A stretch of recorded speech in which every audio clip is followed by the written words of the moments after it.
I'm just reading.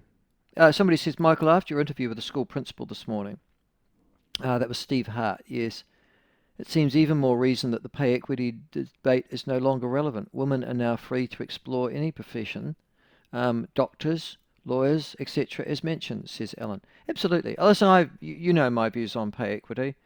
It's a stupid chimera. It's a phantasm. It is an ideological wet dream, basically, pay equity. So there is no argument for it.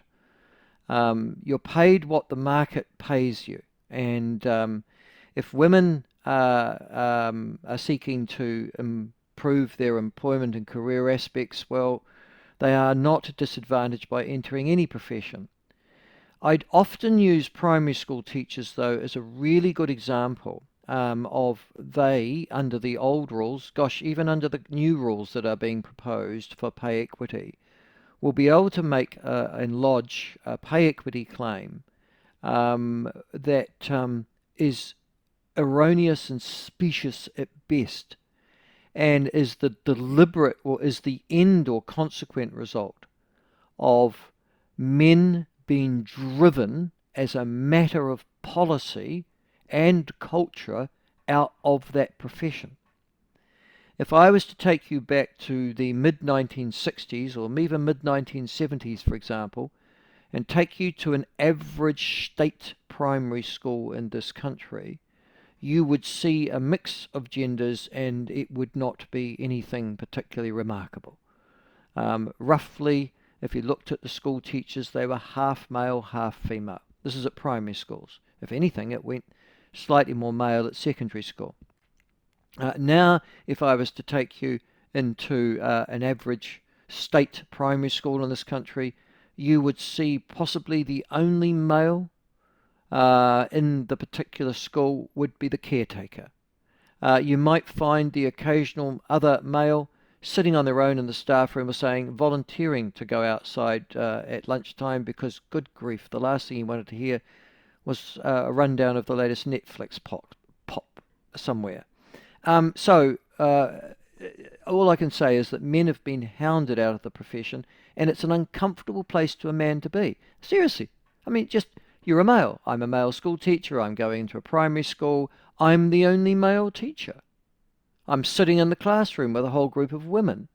Unsurprisingly, it isn't a comfortable environment for me. So I would be dissuaded from teaching if that was the end outcome, and that is the end outcome.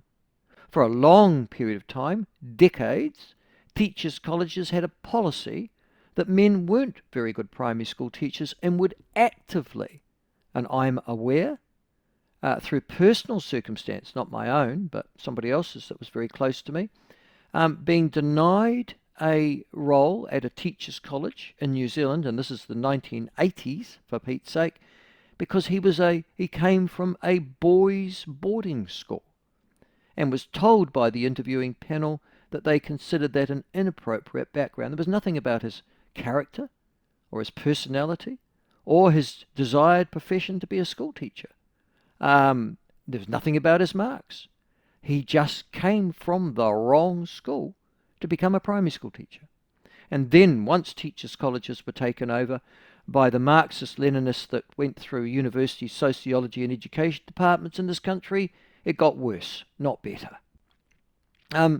So, out of that, then, the deliberate exclusion of men and males from teaching, and that there are any there at all. I mean, each of them must have been an interesting individual struggle, can I say, particularly at primary level.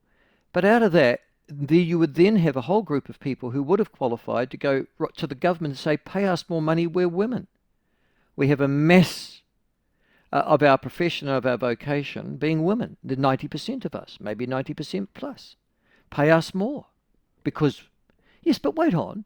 You've actively discriminated against men. You've essentially, by policy, culture, and design, driven men out of primary school teaching in particular, and now you expect to be rewarded financially for it.